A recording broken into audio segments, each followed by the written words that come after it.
Hi, this is Robby Bobby, and this is a quick review of steps 8, 9, and 10.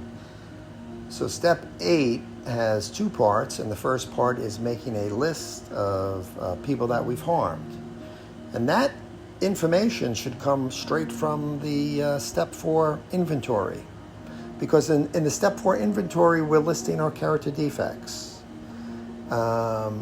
These are the same defects we're trying to let go of in steps 6 and 7.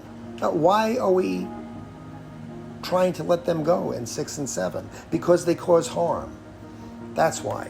They're defects because they cause harm to ourselves or others. That's what makes them defects.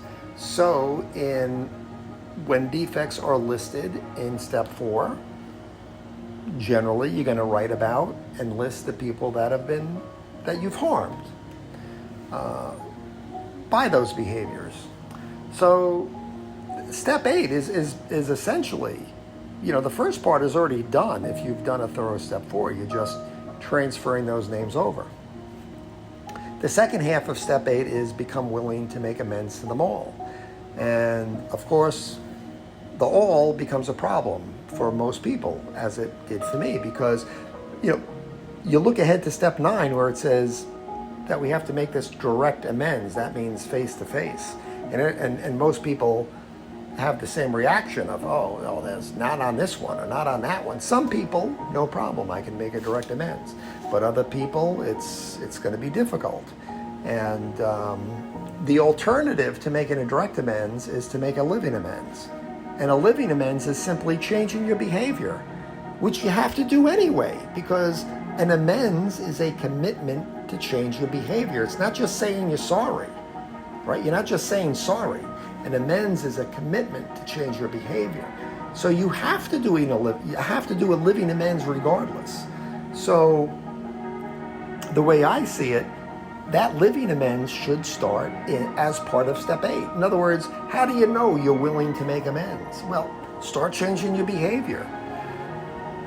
And if you can change your behavior, the willingness is there. Now it's safe to move forward with a direct amends. I think what you want to avoid is rushing to a direct amends, but you're still repeating the same behaviors. You see, now people aren't going to believe you the next time you make an amends.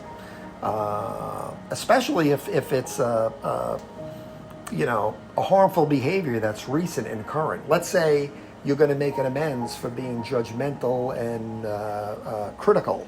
And just that morning you were judgmental and critical towards somebody and hurt their feelings. And later that day you make a direct amends. It's probably going to be received with a little suspicion, right? But if you can start doing a living amends for a few weeks or so and prove that you can change your behavior and be less critical and less judgmental, the other person's going to notice it. They're going to see the change. So by the time you do your direct amends, they already know there's something going on, and it's going to be, hopefully better received.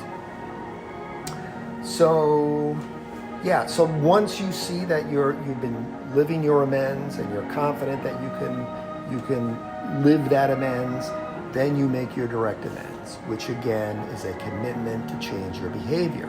Step 10 is verifying that you're no longer causing those harms, that you're no longer acting out on those same behaviors or not doing the things that lead to the behaviors, right? So step 10 is really about honoring and respecting the amends that you did in step 9.